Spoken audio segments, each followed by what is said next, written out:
अभी हाल ही में जो लोकसभा और राज्यसभा में एक बहुत ही महत्वपूर्ण बिल कृषि से संबंधित लाया गया और उसका पारण हुआ, उसके संदर्भ में मुझे दो तीन चीज़ों को लेकर के आपके समक्ष अपनी बात कहनी है। भारत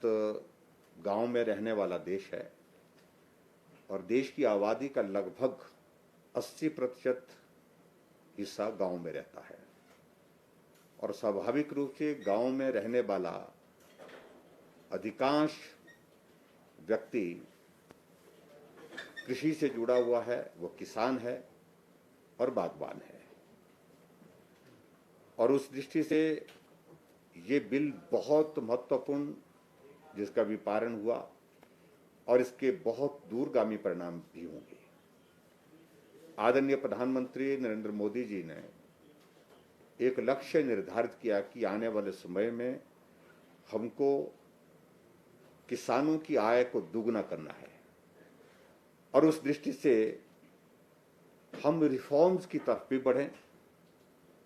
और कृषि के क्षेत्र में हम बेहतर काम किस प्रकार से कर सकते हैं, उसके लिए कुछ कानून में, व्यवस्थाओं में जो भी चीजें करने की आवश्यक हैं, उन चीजों को हम करने की शुरुआत करें। और उसी दृष्टि से अभी जो ये किसान उत्पादन व्यापार और वाणिज्य का ये जो बिल 2020 जो है वो लोकसभा और राज्यसभा में रखा गया और उसका पारण हुआ है। मैं आदरणीय प्रधानमंत्री जी के इस निर्णय का अभिनंदन करता हूं, स्वागत करता हूं और उसके साथ साथ मैं इस बात को लेकर के भी बड़ा स्पष्ट करना चाहता हूं, इससे सबसे बड़ी बात जो किसानों का भला हो और विपणन की जो है बेहतर सुविधाएं प्रदान करने की दृष्टि से और उसके साथ साथ में किसानों को उचित मूल्य मिल सके, जो सबसे बड़ी मुश्किल है। प्रोडक्शन करने के बाद किसान को जो उत्पादन का सही मूल्य मिलना चाहिए, उचित मूल्य मिलना चाहिए, वो जब नहीं मिल पाता है तो स्वाभाविक रूप से किसान को निराशा होती है, हताशा होती है और उसकी मेहनत जिस रूप में उसने की होती है, उस मेहनत का उसको परिणाम नहीं मिल पाता है। एक बात को लेकर के बड़ा मैं स्पष्ट करना चाहता हूं कि जो विपक्ष द्वारा जो बहुत शोरगुल किया गया इस बिल के पारण के समय और उसके बाद पारण होने के पश्चात भी, जो कहा जा रहा है कि एपीएमसी तथा मार्केटिंग बोर्ड जैसी जो एजेंसियां जो है समाप्त हो जाएंगी, मैं ये कह रहा हूं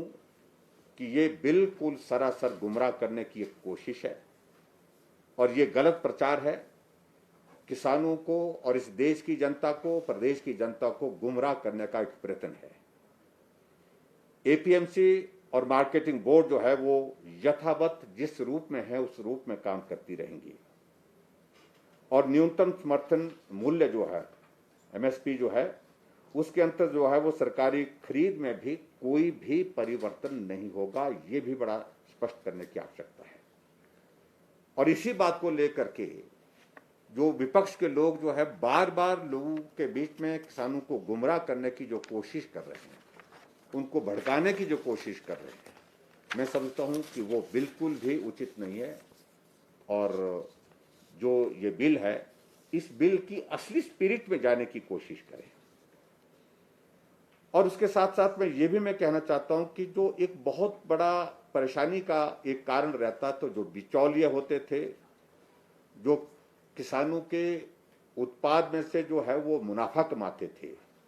वो भी इससे जो है वो रिस्ट्रिक्ट होगा, वो भी कम होगा, समाप्त होगा और किसान बिना किसी बाधा के अपने उत्पाद का देश के किसी भी कोने में, किसी भी मार्केट में उसको बेच सकेंगे। ये भी इस बिल के अंतर्गत जो है एक बहुत बड़ी सुविधा जो है प्रदान की गई है, जिसका मुझे लगता है कि अभिनंदन करना चाहिए। स्वाभाविक रूप से जब किसान कोई उत्पादन करता है, उसकी मार्केट वैल्यू उसको जहां उचित मिले उसको वहां बेचने का अधिकार होना चाहिए। उसको वहां जाने का अधिकार होना चाहिए। और वो सारी चीज को इस बिल के अंतर्गत जो है व्यवस्थित ढंग से जो है वो लाया गया है। और इसके साथ साथ में ये भी मैं कहना चाहता हूं कि जो इस विधेयक के माध्यम से जो हमारी जो निजी मंडियां हैं उनके जो इंफ्रास्ट्रक्चर को जो है वो का जो है उनको भी स्ट्रेंथन करने की दृष्टि से एक बेहतर एक प्रयास है, वो भी इस बिल के माध्यम से बड़ा स्पष्ट है इसमें। और इसके साथ में ये भी मैं कहना चाहूंगा किसान जो है कृषि के क्षेत्र में जो निजी निवेश के माध्यम से नई तकनीक अपना सकेंगे। और ये जो बहुत प्राचीन समय से जो चली है एक फसल लगाने का फैसला, 2 फसल लगाने का जो किसानों का एक ये होता था, उसमें नए इनिशिएटिव, नई चीजें जो है, नई टेक्निक जो है वो आगे नहीं आ पा रही थी जिस स्तर पर आनी चाहिए थी।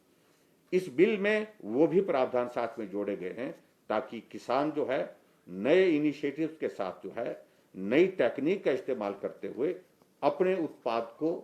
जो है बढ़ा सके, वो भी इस पे प्रावधान किया गया है। और इसके साथ में ये भी मैं कहना चाहता हूं कि जो सीधे हमारे किसानों के उत्पाद खरीदने, वो खरीददारों, निवेशकों को किसी प्रकार की मार्केट शुल्क भी नहीं देना होगा। ये बहुत इंपॉर्टेंट है, मार्केट शुल्क भी नहीं देना होगा। इससे प्रतिष्ठित कंपनियां सीधे किसानों से कृषि उत्पाद खरीदने के लिए प्रेरित होंगी। तो सीधे जो है वो परचेज करने के लिए जो है एक व्यवस्था जो है उसमें और ज्यादा मजबूत होगी। इसके साथ में ये भी मैं कहना चाहता हूं, इस विधेयक के माध्यम से जो हमारी कोल्ड चेन है और उसका जो इंफ्रास्ट्रक्चर जो उसको स्ट्रेंथन करने के लिए भी जो उसमें व्यवस्था की गई है। और एग्रो प्रोसेसिंग के क्षेत्र में जो है निवेश और ज्यादा बढ़ने की भी संभावना इस बिल के माध्यम से इसमें जोड़ी गई है, ये भी मैं कहना चाहता हूं। और इसके साथ में आगे बढ़ करके मैं ये भी मैं जरूर कहूंगा, जो हमारे विपक्ष के लोग हैं, जिस प्रकार से वो प्रचार कर रहे हैं, जिस प्रकार से लोगों के सामने गलत बातों को रखने की कोशिश कर रहे हैं, तो किसानों को जो कह करके कि भ्रमित किया जा रहा है कि जो बड़ी कंपनियां किसानों की भूमि को हथिया लेंगी, ये तो बहुत ही हास्यास्पद स्थिति है जिस प्रकार का आरोप वो लगा रहे हैं। और उन्हें अपनी ही भूमि पर मजदूर की तरह काम करना होगा, यह आरोप जो है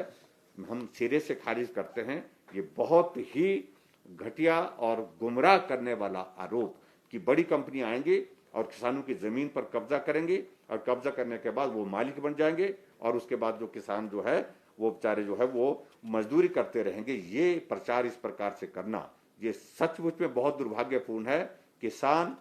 जिसकी जमीन है वो उसका मालिक ही रहेगा और मालिक होकर के अपने खेत में बेहतर ढंग से वो अपने काम कर सके, इस दृष्टि से इस बिल को लाने की मंशा है। और इसके अतिरिक्त में ये भी मैं कहना चाहूंगा कि जो वास्तविकता जो है वो ये है कि किसानों को जो बिजाई के समय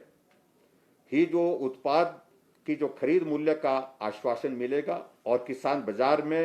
बाजार की मार्केट के अनुरूप अपने उत्पाद की बिजाई कर सकेगा। ये भी एक बहुत महत्वपूर्ण पॉइंट है जिसका मैं जिक्र करना चाहूंगा। और उसी तरह से मैं ये भी मैं कहना चाहता हूं, जो हमारे विपक्ष के लोग हैं जो जिस प्रकार से आरोप लगा रहे हैं कि बड़ी कंपनियां कृषि उत्पाद का अपने गोदामों में भंडारण कर उसे उपभोक्ताओं को अधिक कीमत पर बेचेंगी, ये भी कतई गलत धारणा लोगों के बीच में पैदा करने की कोशिश है। और मतलब बड़ी कंपनियां भंडारण करके जो है उसको अपनी मनमाफिक जो है वो कीमत पर बेचेंगे, इस प्रकार का भी कोई इसमें जो है प्रावधान नहीं है। यानी कि और इसके साथ में ये भी मैं कहना चाहता हूं, किसानों को उनके उत्पाद के उचित मूल्य नहीं मिलेंगे, ये भी प्रचार कर रहे हैं और सार्वजनिक वितरण प्रणाली भी प्रभावित होगी, ऐसी जो बात कही जा रही है। लेकिन सच्चाई इससे हट करके जो है वो ये है कि अभी जो ये बिल पारित हुआ है, अब इसके माध्यम से अधिक भंडारण किया जा सकेगा, एक बात, जिससे किसान उत्पाद को जब चाहे तब बेच सकता है। जब भी उसको मार्केट में उसकी सही कीमत मिलेगी, उचित मूल्य में मिलेगा, पैसा जब मार्केट में जब उसकी कीमत बढ़ी हुई होगी तो उस दृष्टि से उस वक्त वो बेच सकता है और ज्यादा अपनी आय कमा सकता है। और इसी तरह से बहुत सारी चीज़ों को लेकर के मैं उन बातों को लेकर के विस्तार से नहीं जाना चाह रहा हूँ। मैं इतना जरूर कहना चाहता हूँ, ये सिर्फ हमारे देश के प्रधानमंत्री नरेंद्र भाई मोदी जी हैं जिन्होंने देश के किसानों के खाते में सीधा फसल ठीक हुई खराब हुई जैसी हुई, लेकिन उसके बावजूद भी उनके खाते में किसान सम्मान निधि के अंतर्गत एक साल में 6,000 रुपये उनके खाते में डालने का निर्णय आदरणीय प्रधानमंत्री जी ने लिया। आज तक भारत के आज़ादी के पश्चात ऐसी व्यवस्था किसी प्रधानमंत्री ने नहीं सोची कि किसान के खाते में सीधा हम उनको मदद करने के लिए, फसल अच्छी हुई तो आपकी, फसल अगर अच्छी नहीं हुई तो भी आपको हम ज्यादा नहीं लेकिन थोड़ी मदद करने के लिए जो है उस दिशा में हम काम करेंगे और किसान सम्मान निधि की योजना पूरे देश भर में शुरू की है। तो ये कुछ पॉइंट्स पर मुझे आज जो है खास तौर से पिछले कुछ दिनों से कांग्रेस के लोगों ने बहुत प्रचार किया, बहुत प्रसार किया इस बिल के ऊपर, और दूसरे विपक्षी दलों ने भी करने की कोशिश की। ऐसी परिस्थिति में मैं कहूँगा जब बिल किसानों के हित में है, देश के हित में है और इसमें किसानों को उचित मूल्य मिलेगा, और जो धारणाएं फैलाई जा रही हैं वो बिल्कुल आधारहीन है, और इस बिल के आने से किसानों का सुनिश्चित लाभ होगा, ये मैं कहना चाहता हूँ। सर, जैसा आपने एमएसपी का समर्थन किया है, हिमाचल प्रदेश जैसे राज्य को कितना बेनिफिट होने वाला है?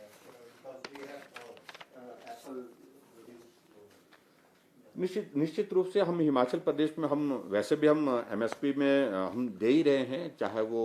सेब है, सेब के अतिरिक्त जो हमारी दूसरी प्रजातियां हैं, नींबू है, आम है, उन पर भी हम थोड़ा देते हैं। लेकिन उसके बावजूद पर्टिकुलरली इसमें हिमाचल प्रदेश में और ज़्यादा हमको लाभ मिलेगा, और बहुत सारा एरिया, बहुत सारा जो बागबान किसान जो है वो उसमें इसके अंतर्गत आएंगे, एमएसपी के अंतर्गत आएंगे। और एमएसपी के बारे में जो प्रचार शोर किया जा रहा है उसमें मैं बड़ा स्पष्ट करना चाह रहा हूँ कि इस प्रकार की कोई बात नहीं है। सच्चाई ये है कि एमएसपी जारी रहेगी, यथावत रहेगी। Sir, thank you. एनडीए का ही घटक दल है अकाली दल, तो उनसे हरसिमरत कौर बादल जो मंत्री रही हैं, उन्होंने इस्तीफा दिया, तो ऐसी क्या